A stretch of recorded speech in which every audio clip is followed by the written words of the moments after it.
This is what most people think a BIM project looks like. And this is what is actually inside it. Somewhere on a project right now, a team is presenting exactly this screen to a client. The model looks extraordinary. The walkthrough is smooth. The clash count is down to single digits.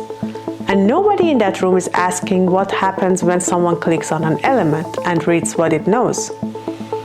Because the answer on most projects would end the conversation. I'm Hania. You are watching BIM Decoded, where we make sense of the work. Welcome to the future. So you came back. Good. In episode 1, I made the case that BIM is a strategy, not a software choice. That the problem is not the tools, and it never was. Today I want to go one layer deeper, and this layer is where I think the real damage happens. Not the high-level strategic failure, the quiet daily project-by-project failure that nobody flagged because it looks fine from the outside. The failure has a name. It is the belief that a 3D model and a BIM model are the same thing. They are not. They can look identical on screen, they can come from the same software, the same team, and even the same project. But one of them is a representation of a building, and the other is a structured information model about a building. And the distance between those two things is where the most of the value in this industry quietly disappears before anyone notices it's gone. That's what this episode is about, where the value lives, why it keeps getting lost, and what it would actually take to stop losing it. Before I explain what a BIM model actually is, I want to start somewhere most people skip. I want to start with where the money in a building's life actually lives. When you are on a project, the design and construction phases feel like a whole story. Tenders, site meetings, stage gates, model reviews. That's the part of the life cycle where everyone's attention is focused. That's where the budget meetings happen and where the pressure lands. That phase accounts for roughly 20 to 40% of the total cost of the asset over its life. The other 60 to 80% happens after the building is finished. It is operations. It is maintenance, it's energy, it's the renovation that comes 10, 15, or 30 years later. The system being serviced every year, the components being replaced when they fail, the equipment being recalibrated, the spaces being reconfigured for tenants who don't yet exist when the building is handed over.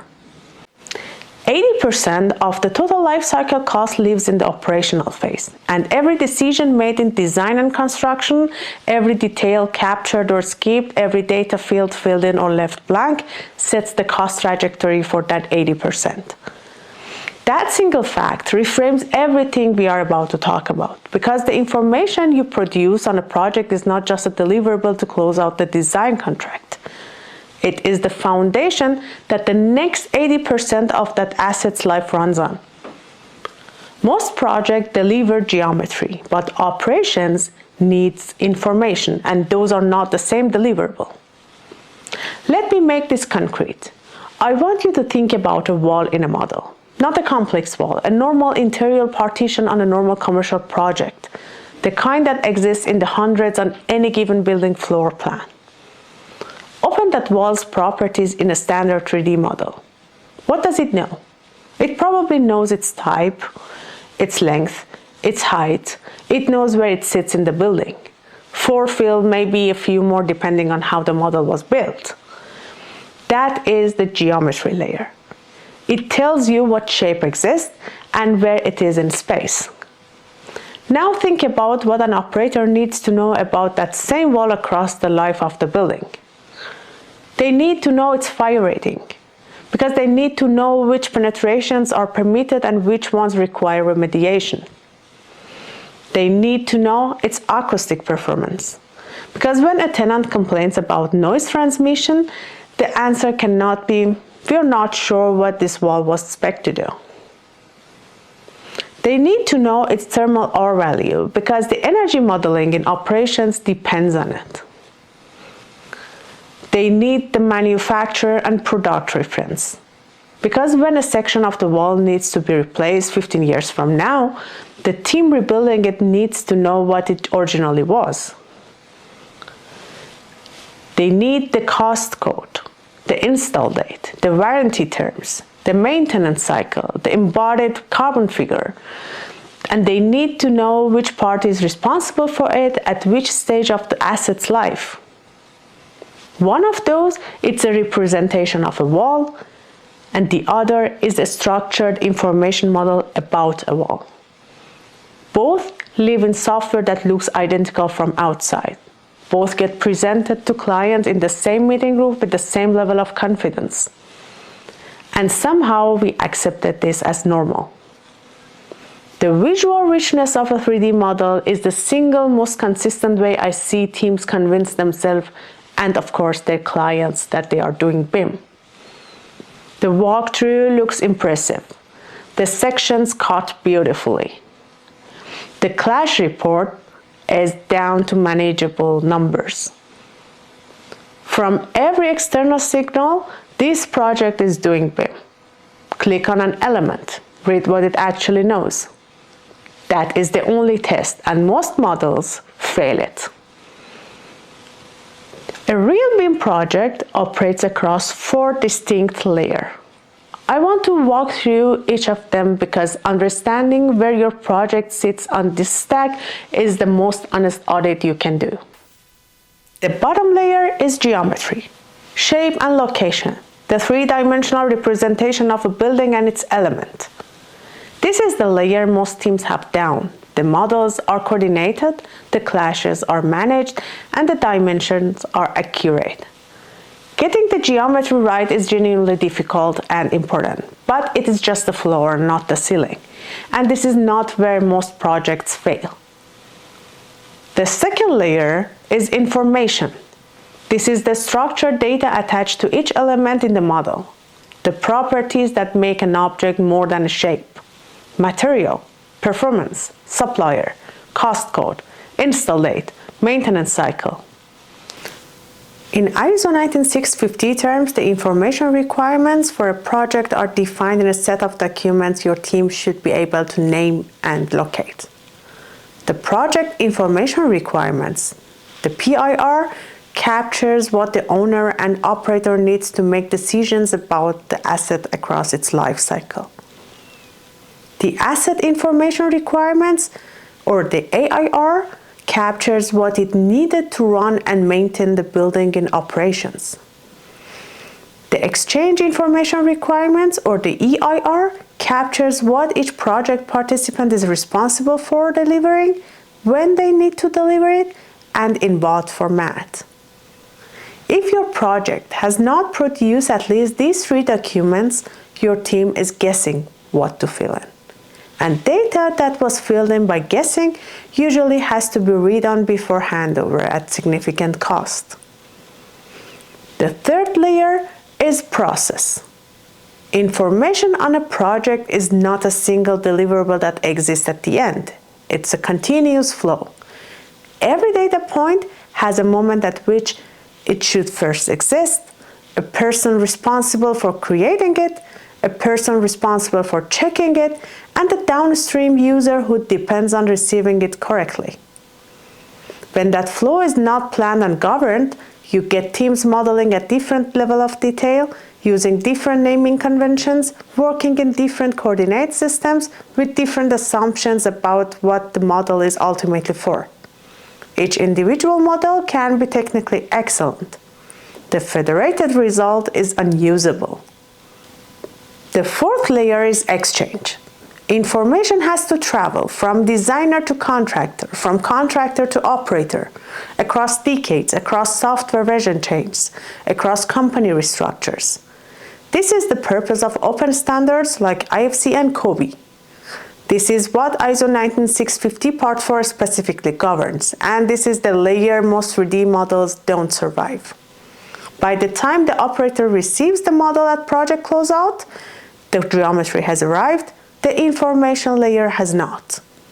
4 layers. Most projects build the first one well. Most build fragments of the second, and almost none build the third or the fourth with any consistency. There is one piece of project architecture that holds all 4 of those layers together.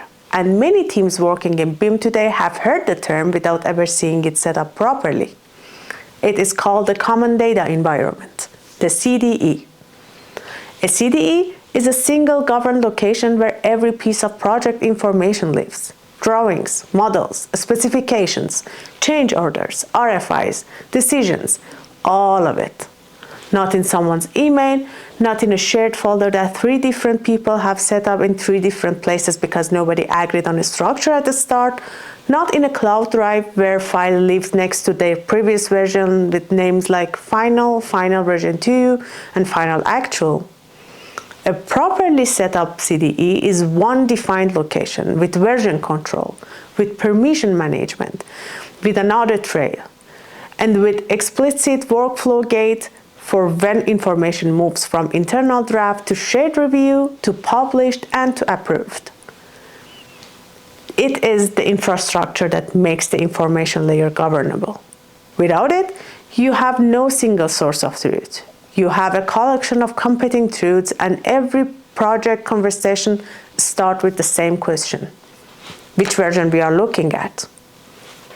Those numbers represent the improvement in projects where the CDE is used as the actual operating system of the project, not as a storage location that someone remembers to update before major reviews.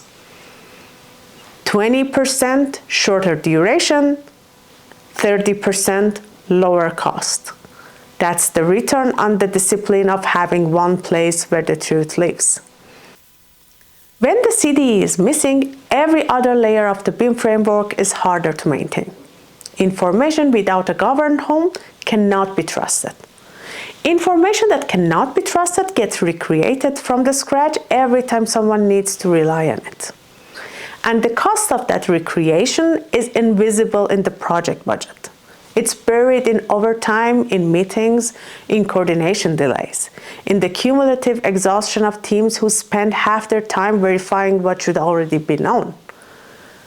There is a structural absurdity in how most projects are run, and I want to name it directly, because I think it's one of the clearest illustrations of why the information layer keeps failing.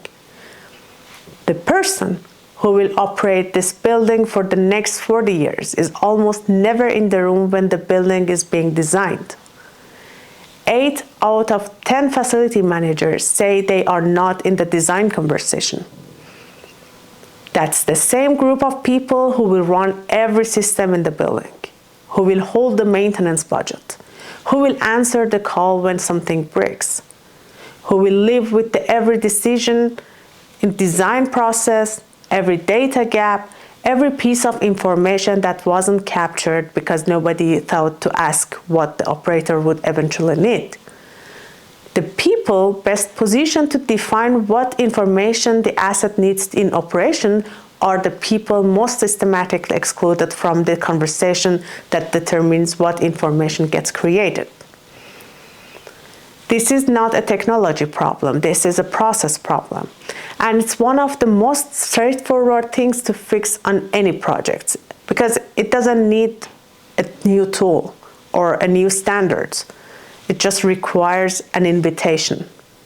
So if you're an owner, bring your operator into design reviews from the start, not at practical completion, not at handover, from the start. If you're a designer, ask your client who will be managing this building and what they will need from the model. If you are a contractor, look at the information requirements in your contract and ask whether the people receiving that information at the handover were actually involved in writing what was required. A building is not handed over to a system, it's handed over to a person. And that person should have the seat at the table when the information requirements are being defined. So the information is created during design and construction. The team has put real effort into the model. The properties are populated, the coordination has happened, the specifications are written, the project has done the work. What happened to that information at the moment of handover? 1 in 3 pieces of project information doesn't survive the handover. Not because the information wasn't created, not because the team didn't do the work, because the structure to carry that information across the transition was not in place. Drawings get archived in format that will be unreadable in 15 years. Models get exported to software versions that are 2 major releases out of date before the building's first maintenance cycle. Specifications get printed, signed, and shelved. Maintenance documentation arrives in a binder that gets left in the room that changes purpose before anyone reads it. Asset registers arrives as spreadsheets that no CMMs can ingest without significant manual processing. And so the operator starts from scratch, or more accurately, they start from whatever they can find, which is usually not enough to run the asset with confidence. $10.6 billion a year in one country, rebuilding information that was created once, paid for once, and then lost at the handover boundary. Every dollar of that is a dollar the owner is spending twice. The first time to create the information during the project, and the second time to recreate it in operations because the handover structure was not designed to carry it through. The information existed, the mechanism to deliver it intact didn't. I want to give you something practical before we close. 3 questions. You can run this on any project you are currently working on. Each one takes about 30 seconds. Together, they will tell you with more precision than most audits achieve exactly where your project sits. Question 1. Open your model right now. Click on any element, something from a discipline that's not yours, somewhere in the middle of the project. Read what it is in the Properties panel. Ask yourself honestly, if I handed this single element to the person who will operate this asset in 10 years, with no other documentation and no other context, would the data attached to it tell them what they need to know? If no, you have an information problem. Question 2. Does your project have a written information requirements document? Not a BIM execution plan, not a project specification, an actual information requirements document that defines what data each element should carry, at which project stage, owned by which named party, validate against which standards. If no, you have a process problem. Question 3. Think about the last time your team exchanged information with another party on this project. Designer to contractor, contractor to a trade, trade to the owner's representative. Did the receiving party get everything they needed in a format they could work with without needing to follow up to reconstruct missing context? If no, you have an exchange problem. Most projects answer no to all 3. I'm not saying that to be discouraging. I'm saying it because the answer to all 3 being no is not unusual and it's not irreversible. And it doesn't mean the team has failed. It means the structures wasn't set up to succeed. You cannot fix a problem you haven't named. The naming is the first step. Once you can see it clearly, you can begin to build around it. I want to close with the direction things are moving, because I think it changed the urgency of every conversation we have been having in this episode. The shift from hand-drawn documentation to 3D modeling took the construction industry roughly 20 years, and it's now largely complete. Most design offices model in 3 dimensions.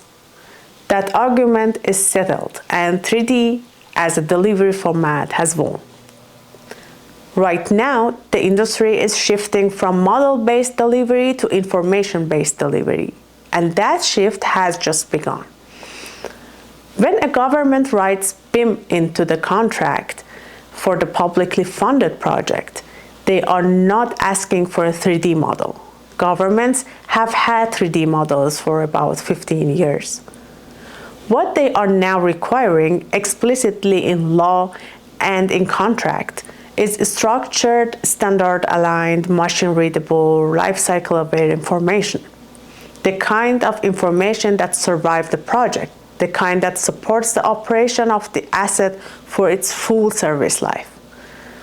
That's a fundamental different requirement from a coordinated 3D model, and most teams, including many experienced ones with strong technical reputation, are not yet set up consistently deliver it. If you are building a practice, a team, a personal skill set for the long arc of this industry, the question is not whether the standard will eventually be expected of your work. It will. The only question is whether you are building toward it now or whether you will be catching up later under pressure. So where does this leave us? 3D modeling is a powerful capability. It changed how the industry designs, coordinates, and communicates. It deserves the credit it gets. But it's the tool in service of a larger purpose. The purpose is a shared, structured, trustworthy, life-cycle-aware information model of a built asset. A model that knows what it knows, can prove it, can carry that information through to the people who need it, including the ones who will not arrive on the project for another 20 years. That's what we mean when we say BIM. Not the geometry, not the software license, not the visualization on the cover of the tender response. The information.